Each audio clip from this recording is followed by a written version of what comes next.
It's happened again. 4 people are dead tonight, 2 students and 2 teachers after another school shooting, this time in Georgia. The suspect, a 14-year-old student at the school who had a history of making threats. The gunfire exploded around 10:20 this morning. That's when students say the teen left algebra class, returned with an AR-15 style rifle and opened fire. Just minutes later, he surrendered to a school resource officer. Rachel Menitoff is here with the latest on the fast-developing investigation. Rachel. Sure, Micah, it's not clear whether or not this young man was targeting any one person, what his motivation was, and how he obtained an AR-style rifle in the first place. According to authorities, he was on the FBI's radar. He had been questioned once before regarding online threats and was previously cleared by law enforcement.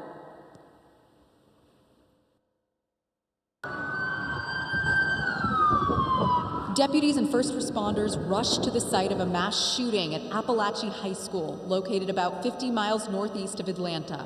Students sheltered in their classrooms and eventually filed onto the football field, fleeing a barrage of bullets unloaded by one of their fellow classmates. We were going about our day, and then the first shot you're gonna hear is pop, pop. And then after that, our teacher went to spy out the window. It's just everybody get down. Officials identified the teenage gunman as 14-year-old Colt Gray, who they believe opened fire at the Georgia high school, killing 2 students and 2 teachers. The victims, students Mason Schermerhorn and Christian Angulo, both just 14 years old, killed during the gunman's rampage, along with math teachers Richard Aspinwall and Christina Irimie. At least 9 other people were taken to the hospital with gunshot wounds and are expected to survive, including David Phoenix, a golf coach. His daughter Katie took to Facebook with an update. The bullet, she says, shattered her dad's hip. He underwent surgery and is stable. So the shooter was armed, and our school resource officer engaged him. He gave up, got on the ground, and the deputy took him into custody. At a press conference Wednesday night, the Georgia Bureau of Investigation confirmed that their teenage suspect was questioned last year about possible threats to commit a school shooting. He ultimately denied the allegations.